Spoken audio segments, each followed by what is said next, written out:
Hi everyone, we're just going to do some revision notes from 11A to 11F. So this is what we've done so far. So I want you to copy these notes into your book, and then after you've done that, go to the progress quiz, and those instructions are up on the announcements as well. So remember we talked about our different units: millimetres, centimetres, metres and kilometres. So if I think of a ruler, I'm lucky I've got one here, you can see 1 centimetre is made up of 10 millimetres. So if I have 1 centimetre and I want to change that to millimetres, I'm going to times by 10. Because see here, if I had 4 centimetres and want to get to millimetres, I'd have to times by 10 because it's 40. So if I went the other way, from millimetres to centimetres, I'd divide by 10. Now with metres to centimetres, if we think of our 100 centimetre ruler or our metre ruler, in a classroom, it's got 100 centimetres in it. So metres to centimetres, we times by 100. And then centimetres to metres, we divide by 100. Similarly with kilometres, if we go from kilometres to metres, we times by 1,000. So we think of, say, a 3 kilometre race is a 3,000 metre race. And if we go the other way, we divide by 1,000. So that's something to remember when you go and do those questions on changing units. The next thing we did was perimeter, and for perimeter you watch some videos that were already made, and perimeter is the distance around a shape.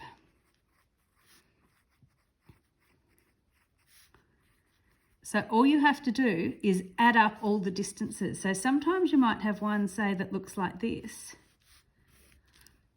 and if I know that this is 10 and this is 8 and this is 6 and this is 2, I have to work out, if this is 6, if this bit's 2, that would have to be 4, because 2 and 4 gives me 6. If this is 10 and that is 8, I know that has to be 2 there, because 8 plus 2 gives me that total of 10. So what you have to do is add them up. And just make sure you get all the sides. And remember things like when we have a little mark there and a little mark there, that tells us they're the same length.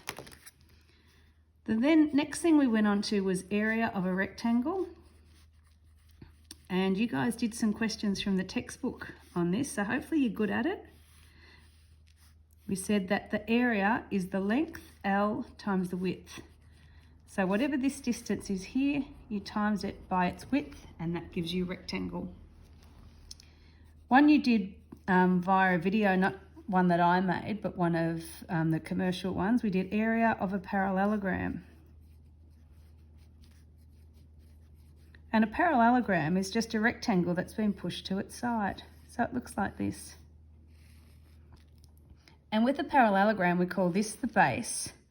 And then the height is this one here. So you always have to remember it's the straight up and down one. And the special word we had for that was perpendicular, the perpendicular height.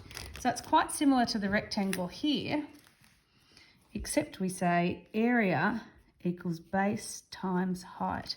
So that distance across the bottom of the parallelogram times by its height, straight up and down, the perpendicular height. And then the last thing we did, and this will be the last thing on your progress quiz, is the area of a triangle. So it doesn't matter what our triangle looks like, whether it's one like this, or whether it's one like this, or even if it's one like this. Better move that so you can see it. It's always half times the base times the height. So the base and the height. The base, remember the height, again, it's that perpendicular height, the up and down one. This is the base, and the height for this one, it's on the outside there. And why do we halve it? Because if we drew a rectangle around it, the triangle takes up half the space. If we drew a rectangle around that, half the space. And same with this one. If we drew a rectangle around it, it only takes up half the space in there. So the area of a triangle, base times height, and then halve it. And always remember that's the straight up and down height. So what I'd like you to do is, first of all, make sure these notes are copied. And you can stop the video or